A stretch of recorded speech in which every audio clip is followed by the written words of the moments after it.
Ito na nga mga mare-pare, excited ito pag-uusapan natin mare-pare dahil ang istoryang ito ay kalat na sa buong Pilipinas sa bawat corner ng showbiz industry. Okay, ito na, umpisa na natin mare-pare para mawala ng inyong pagkabitin sa excitement.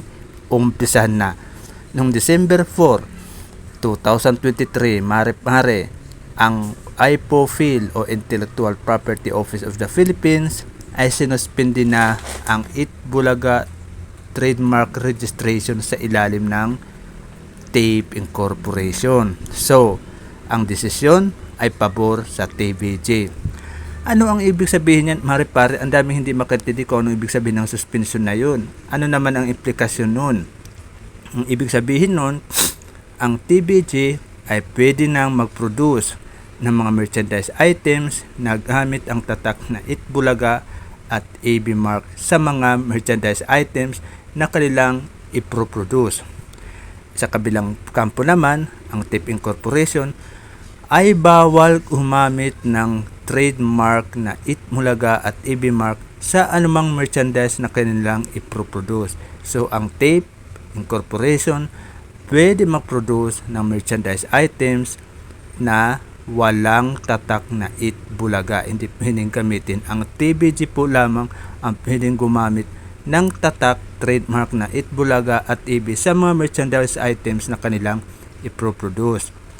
Halimbawa, sombrero, payong, t-shirt, mga souvenirs items kagaya ng tasa, panyo, o anuman ng mga merchandise items ay pwede nilang tatakan ng Itbulaga at AB at ibenta. Ngayon, sa desisyon ng IPOPHL, final na po ba yun? Ito. Pag-usapan natin ang perspective na pananaw dito sa isyu ng IPOPHL. Okay. Nung dinesisyon na ng IPOPHL ng pagsuspindi ng Itbulaga trademark registration ng TAPE Incorporation, ito ay hindi pa po finalin. So, meron pang series of motion of appeal ang TAPE Incorporation. Paano mangyayari yun, mare-pare? Una, pupunta ang TAPE Incorporation sa direktor ng Bureau of Legal Affairs ng IPOPHL. Ito mismo ang statement ng Legal Affairs ng TAPE Incorporation na si Maggie Gordoque. Dahil ang desisyon ng IPOPHL ay hindi po finale, ito ay appealable. Pwedeng mag-appeal ang kampo na naagrabyado hanggat hindi pa napdidesisyonan within 10 days. So, sa unang appeal, ginawa nga ng TAPE Incorporation, mare-pare, hindi nagtagumpay ang TAPE Incorporation. So, na-reject ang kailang motion to appeal sa direktor ng Bureau of Legal Affairs. So, ano ang susunod na step ng TAPE Incorporation?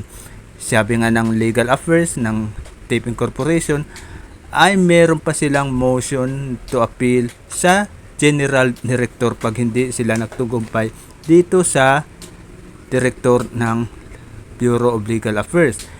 Paano mare-pare? Halimbawa, tinatanong mo, halimbawa na-reject ang motion to appeal ng TAPE sa General Director ng Bureau of Legal Affairs. Doon na sila aaksyon sa pinakamataas na uri ng korte, ang Supreme Court. Ang Supreme Court ang magbibigay ng final na decision kung ang desisyon ng IPOPHL ay dapat bigyan ng second look o pag-aralan. Kasi alam mo naman, ang bawat desisyon ng bawat agency pag inaapila sa pinaka-Supreme Court, pag nakita ng Supreme Court na merong ground or basis ang motion ng TAPE Incorporation, ang chance nito na mangyari, mare ay bibigyan ito ng direktiba ang agency na bigyan ng second look ang desisyon ng IPOPHL. Baka meron itong mga technicalities na hindi nila nakita. So, yun ang mga perspective natin na pananaw ang pwedeng gawin ng TAPE Incorporation. Yun ang mare-pare, ang Supreme Court nga ang pinakahuling baraha at pinakahuling strike ng TIP Incorporation. Wala tayong pinapanigan dito, mare-pare ha. Baka akala sabihin nyo, ay bias tong Workaholic YouTube na to. Lagi nilang TIP Incorporation. Hindi po tayo ganun, mare-pare. Kung nasaan ang kwento, kung nasaan ang takbo ng kwento, doon tayo sumusunod. Halimbawa, noon, nung hindi pa nananalo ang TBJ sa trademark ng Itbulaga, ang galawan natin ay doon sa TIP Incorporation. Ngayon nga, nanalo ang TBJ, ang galawan ng ating perspective na pananaw ay dito sa TBJ. Kaya nga tinatakan natin ngayon ang pagkapanalo ng TBJ kasi nandoon ang kwento sa kanila. Hindi tayo pwede gumawa ng mga perspective na pananaw kapag hindi ito akma doon sa istorya na ginagalawan ng bawat topic. Kaya nga ang galawan ngayon ay tungkol nga sa dalawang kampo ngayon. Ito nga ang TIP at saka TBJ. Ngayon, ang pinakahuling strike nga ng TIP Incorporation ay ang Supreme Court. Ibig sabihin nito, ang huling pag-asa ng Supreme Court ng TIP Incorporation ay ang Supreme Court.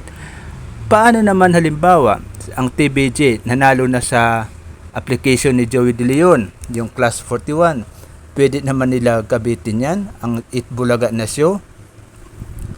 Technically, ayon ng mga abogado, pwede naman gamitin na ang Itbulaga na show kasi nga nanalo na si Joey De Leon sa kanyang application na Class 41 na kategory ng Itbulaga trademark. Ano mare-pare ang Class 41? Anong meron dyan kaysa sa Class 16, 18, 21 na Itbulaga trademark? Ang Class 41 kasi mare-pare na kategory ng trademark na Itbulaga ay may tungkol sa production TV show, production entertainment production, show production, media production. So ito nga yun yung TV show mismo na Itbulaga. Nanalo si Joey De Leon sa application niya sa iPofil. Ngayon, pwede na bang gamitin yan dahil aprobado ang kanyang application sa iPofil?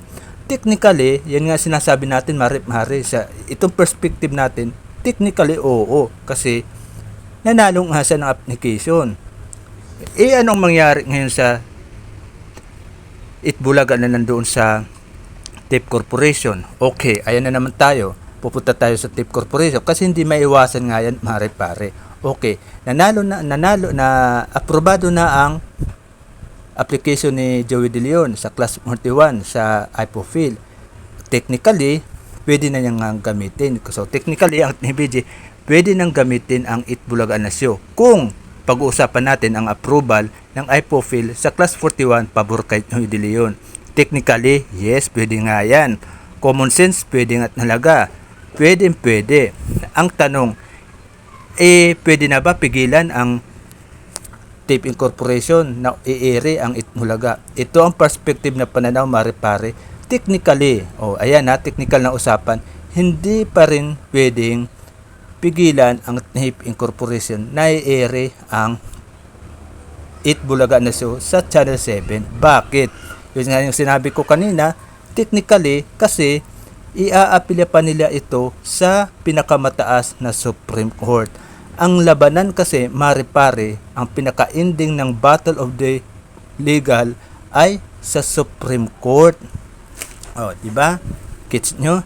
Kasi hindi yung pwede na hanggang sa ano na lang sila, hanggang iPofil na lang, walang pinakamataas na Supreme Court. Sa labanan ng mga legal, ang Supreme Court ang may pinakamataas na say, may pinakamataas na justification, judgment sa bawat issue na pinag-aawayan. Ang Supreme Court at wala nang iba. Kung halimbawa lang hindi tayo dito tumitingin sa bias na pananaw. Halimbawa lang kasi talaga namang i-appeal ito sa Supreme Court. Kung manalo ang TIP Incorporation sa kanilang motion to appeal sa Supreme Court, ano ang mangyayari niyan? Ang mangyayari niyan, mare-pare, magkakaroon ng pagbabago ang desisyon ng iPofil. Yun nga yung sinasabi ng legal affairs ng legal team ng TIP Incorporation na magkakaroon ng reverse ng desisyon doon sa iPofil tungkol sa kanyang legal na desisyon at legal na rules doon sa iPofil. So magkakaroon ng reverse of judgment. So magkakaroon na ito ng mga legal na remedies sa desisyon ng IPOFIL. So aayusin nila ito at ito nga yung tatawag nilang second look for the legal remedies of the decision. So yun ang tinatawag ng yun ang ang pinaka final na baraha ang Supreme Court. Ito naman ay isa pang tanong.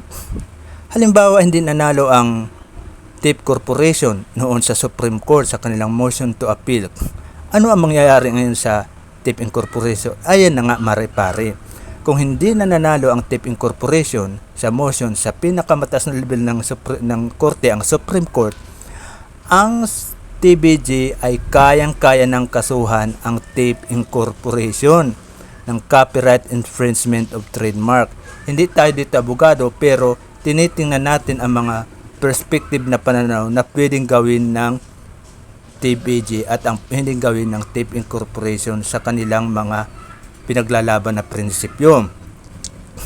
Halimbawa, natalo ang TIP Incorporation sa pinakamataas na Supreme Court.